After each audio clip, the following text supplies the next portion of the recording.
Gadis kecil ini berhasil bebas dari penculikannya setelah dia memanipulasi penjahat tersebut dengan cara membangun hubungan dekat seperti ayah dan anak. Shasta Grown yang sekarang berusia 26 tahun menceritakan kisah hidupnya di mana dia menghabiskan masa remajanya di pusat rehabilitasi dan juga penjara remaja. Selain itu, dia juga terus berjuang melawan rasa trauma yang dialaminya sewaktu kecil dan kecanduannya terhadap obat-obatan terlarang. Lalu siapa sebenarnya Shasta Grown? Bagaimana kehidupan keluarganya? Dan apa yang dialaminya sewaktu kecil sehingga dia mengalami trauma hingga saat ini?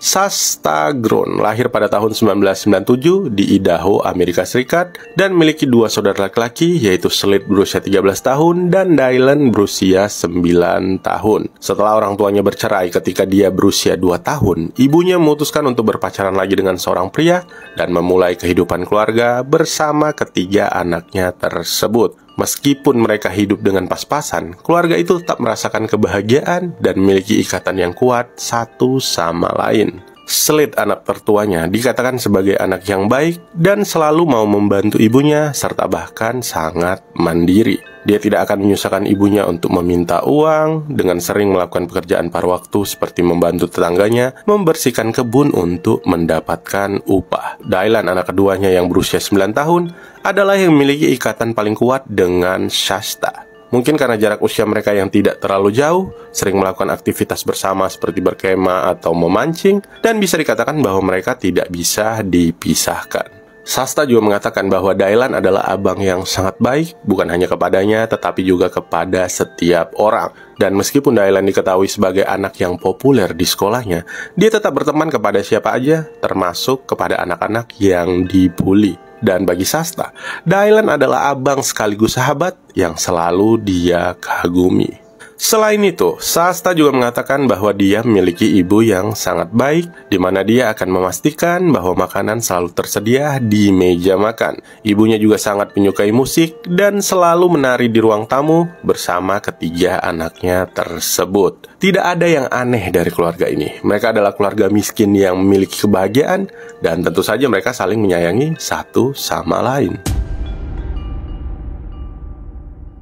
Pada tanggal 16 Mei tahun 2005, yaitu sekitar jam 6 pagi, ibunya membangunkan Shasta dari tidurnya dan mengatakan bahwa ada pria asing sedang menunggu mereka di ruang tamu. Shasta mencoba memahami apa yang terjadi dengan mengikuti ibunya ke ruang tamu, di mana dia melihat seorang pria yang sedang memegang sebuah senapan dan berpikir mungkin itu adalah seorang petugas polisi. Kemudian dia mulai merasakan sesuatu yang tidak beres sedang terjadi ketika mereka memaksa ibu, ayah tirinya, dan saudara tertuanya terlungkup di lantai dengan tangan terikat di belakang menggunakan selotip. Saat ayahnya berteriak bahwa mereka tidak punya uang, pria tersebut mulai membunuh mereka menggunakan sebuah palu. Pada saat itu, Shasta yang ketakutan juga menutup matanya sehingga dia tidak menyaksikan langsung apa yang terjadi. Namun dia mendengar mereka terus berteriak dan berteriak. Selanjutnya, pria tersebut membawa Shasta ke halaman belakang rumah untuk dibaringkan di bawah pohon tepat di sebelah Dylan. Kedua anak itu masih bingung tentang apa yang sedang terjadi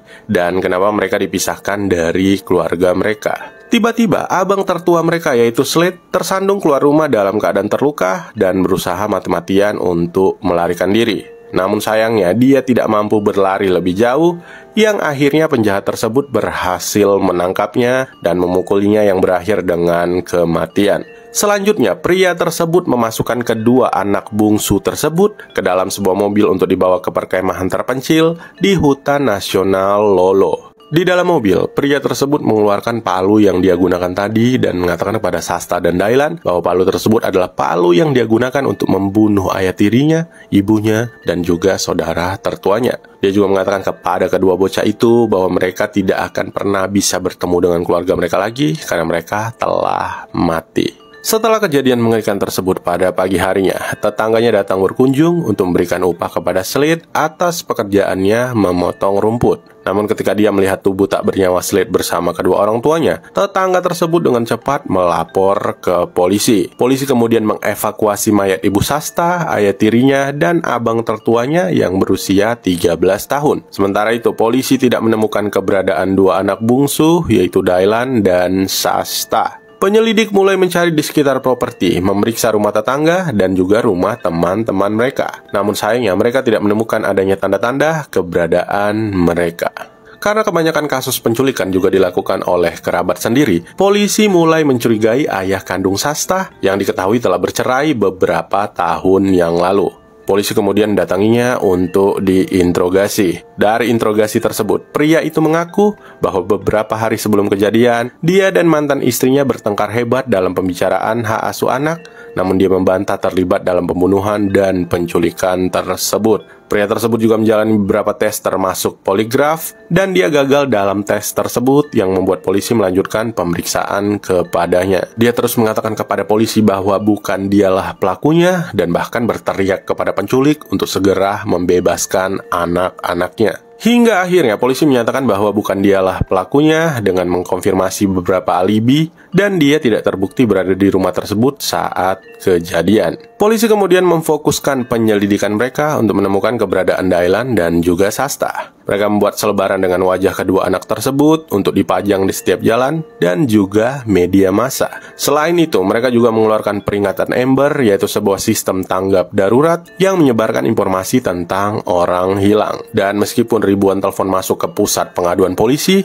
seperti mengatakan bahwa mereka melihat atau mengetahui keberadaan kedua anak tersebut, tapi sayangnya tidak ada satupun dari laporan itu yang memberikan petunjuk, dan bahkan kebanyakan dari laporan tersebut terdengar tidak masuk akal. Selain itu, polisi juga tidak berpikir bahwa kejahatan itu adalah kejahatan acak karena tidak ada barang berharga yang dicuri dari keluarga tersebut dan sepertinya kejahatannya bersifat sangat pribadi. Polisi juga menemukan tubuh mereka dalam keadaan sangat mengerikan yang membuat kejahatan tersebut sebagai kejahatan nafsu.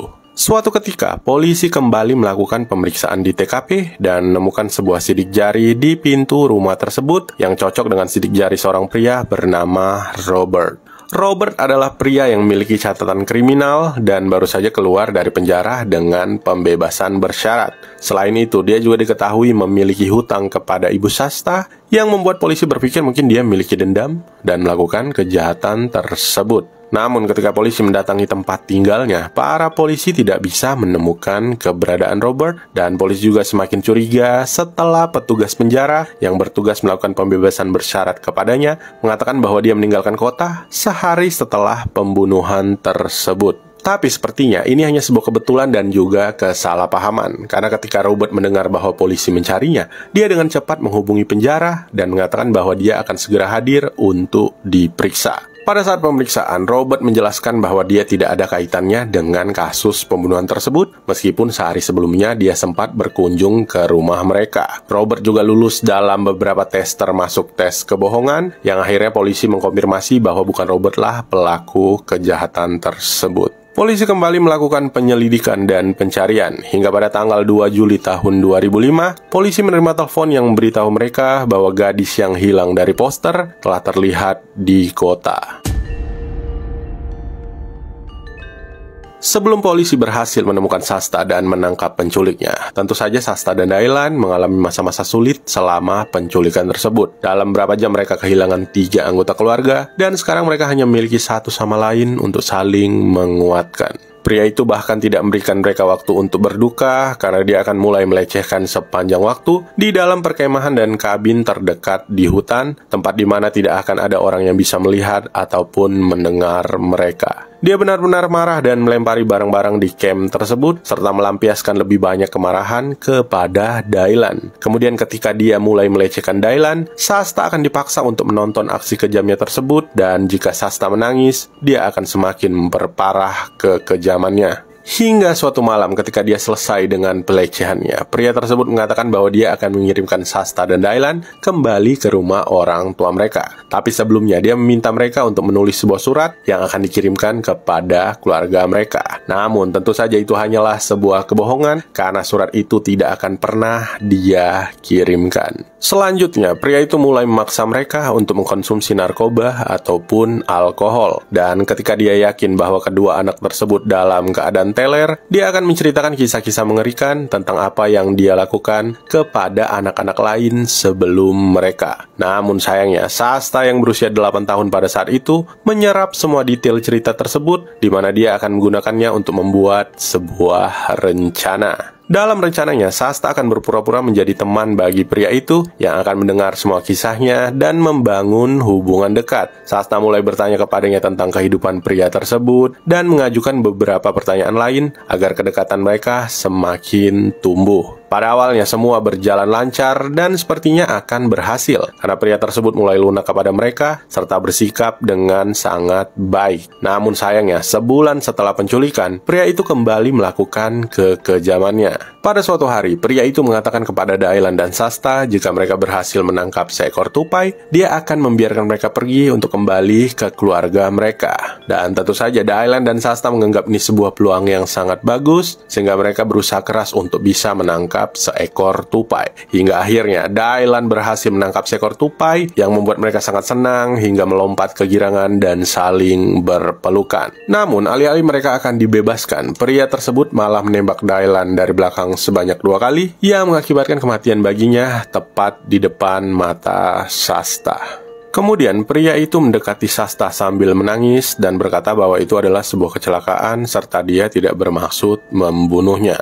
Namun kemudian pria itu mengatakan bahwa itu lebih baik untuk Dylan agar dia tidak terus-menerus mengalami kesakitannya. Tidak hanya sampai di situ, pria tersebut juga meminta Shasta untuk membantunya memindahkan tubuh Dylan ke sebuah terpal untuk dibakar. Shasta mengatakan bahwa dia sangat sedih, tapi dia tidak bisa menangis ataupun berteriak. Dia baru saja berpelukan dan memegang tangan saudaranya dengan bahagia, namun sekarang dia telah pergi meninggalkannya untuk selamanya.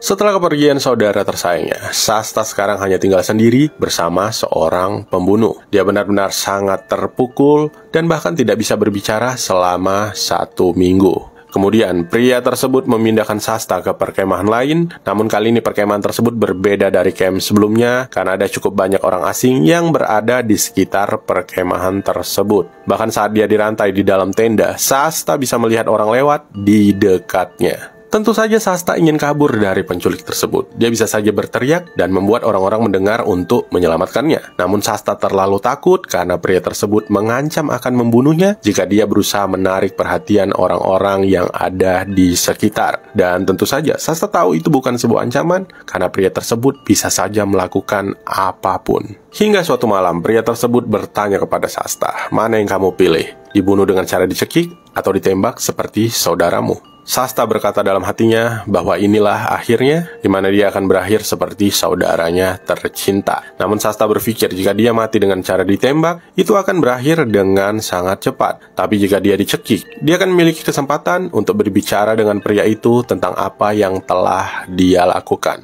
Dan setelah Shasta memilih pencekikan, pria itu mulai mengalunginya dengan sebuah tali dan menariknya. Meskipun hatinya telah bersiap dan pasrah dengan pencekikan tersebut, namun otaknya terus berpikir untuk mencari ide bagaimana dia bisa lolos. Shasta yang sudah mulai merasa lemas hampir mati, mengingat wajah ibunya yang seketika memberikannya kekuatan. Dengan sangat kesulitan berbicara, Shasta mengatakan, "Jangan lakukan, Jet." Kalimat sederhana itu ternyata berhasil meloloskannya dari jeratan tali dan membuat pria itu terkejut sambil bertanya, "Apa yang kamu katakan?" Pria tersebut bahkan mulai menangis dan berkata bahwa dia tidak bisa melakukan ini. Dan Shasta kemudian meyakinkannya untuk melepaskan dan membiarkannya hidup setidaknya sedikit lebih lama. Sasta mengingat di hari-hari mereka sebelumnya, pria tersebut berubah menjadi lebih manis ketika Sasta memanggilnya dengan nama panggilan Jet. Karena itulah Sasta menggunakan cara itu untuk memanipulasi pria tersebut. Dan setelah kejadian tersebut, Sasta terus membangun hubungan dekat di antara mereka dengan harapan itu akan membantunya bertahan hidup. Sasta juga mengatakan kepada pria tersebut bahwa dia ingin tetap tinggal bersamanya ketika pria tersebut ingin melepaskannya. Dan tentu saja pria tersebut merasa bahagia dan menganggap bahwa Sasta benar-benar menyayanginya. Pria itu kemudian mengatakan kepada Sasta bahwa dia ingin menganggap Sasta sebagai anak dan berharap Sasta mau memanggilnya dengan sebutan ayah. Dia juga berjanji kepada Sasta akan membawanya bertemu dengan ibunya.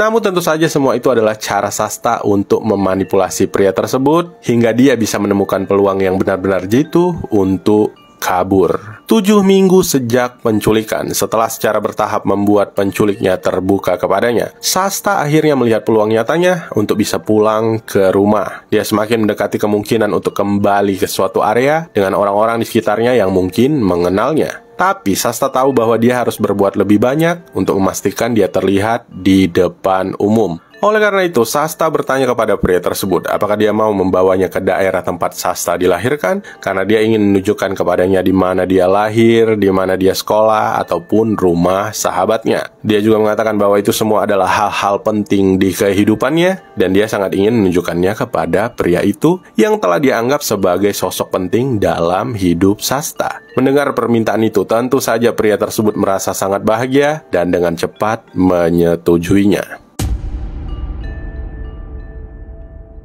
Sesuai janjinya tadi, pria tersebut kemudian membawa Sasta untuk kembali ke kota kelahirannya. Dan meskipun Sasta skeptis bahwa dia bisa diselamatkan, dia tetap berusaha sekuat mungkin agar orang-orang bisa menyadari bahwa dia adalah gadis yang diculik. Kemudian dia mengajak pria itu memasuki swalayan karena berpikir pasti akan banyak orang yang berada di sana, serta berharap akan ada yang menyadari keberadaannya untuk menyelamatkannya. Dan sepertinya beberapa orang mulai mengenali Sasta karena meskipun setelah 2 bulan penculikannya, poster wajahnya dengan tulisan orang hilang masih tertempel rapih di setiap fasilitas umum. Polisi kemudian mendapat banyak telepon dari warga yang mengaku telah melihat Sasta berada di sebuah swalayan bersama seorang pria. Polisi kemudian menuju swalayan tersebut, namun sayangnya mereka telah pergi meninggalkan tempat itu. Sasta yang dalam hati terus berdoa agar ada seorang yang bisa menyelamatkannya, kemudian pergi bersama pria itu menuju restoran Dennis untuk menikmati makan siang. Di sini, Sasta juga melihat wajahnya di poster orang hilang, namun berpura-pura mengalihkan perhatian pria itu agar dia tidak berubah pikiran dan meninggalkan tempat keramaian tersebut. Saat mereka mulai menikmati makan siangnya, seorang pria berdiri di luar restoran, tepat di sebelah poster wajah orang hilang. Pria tersebut kemudian melihat Sasta dan mengangguk kepadanya seperti bertanya, "Ini kamu kan?" Dan Sasta kemudian membalas anggukan tersebut seperti menjawab, "Iya." Pria itu kemudian dengan cepat berjalan menuju kasir dan meminta kasir itu untuk menelpon polisi. Dia mengatakan bahwa gadis yang sedang makan dengan seorang pria itu adalah Sasta yang hilang 2 bulan lalu. Pria tersebut bahkan mengatakan kepada kasir jika dia salah mengira dia akan mentraktir makan siang mereka. Dan kasir tersebut pun akhirnya dengan cepat menghubungi polisi. Selagi menunggu polisi tiba, Sasta dan penculiknya dalam posisi akan meninggalkan restoran karena mereka telah menyelesaikan makan siangnya. Namun orang-orang di dalam yang sudah menyadari situasi itu bekerja sama dengan kasir untuk berpura-pura kesulitan melakukan transaksi pembayaran sehingga mereka bisa mengulur lebih banyak waktu. Sementara itu, beberapa pelanggan juga sudah bersiap dengan memposisikan diri untuk mencegat pria itu jika seandainya polisi tidak datang tepat waktu. Hingga akhirnya polisi pun tiba dan langsung mendekati Sasta untuk menanyakan namanya. Ketika Sasta mengatakan namanya, polisi dengan cepat menangkap pria tersebut yang membuat seluruh pengunjung restoran bersorak sambil bertepuk tangan. Sasta juga mengatakan kepada polisi bahwa pria tersebut adalah orang yang telah membunuh keluarganya dan juga menculiknya. Sasta merasa sangat lega setelah melihat pria tersebut dibawa polisi. Dia juga berterima kasih kepada seluruh pengunjung yang ternyata menyadari kehadirannya serta berperan penting dalam penyelamatannya.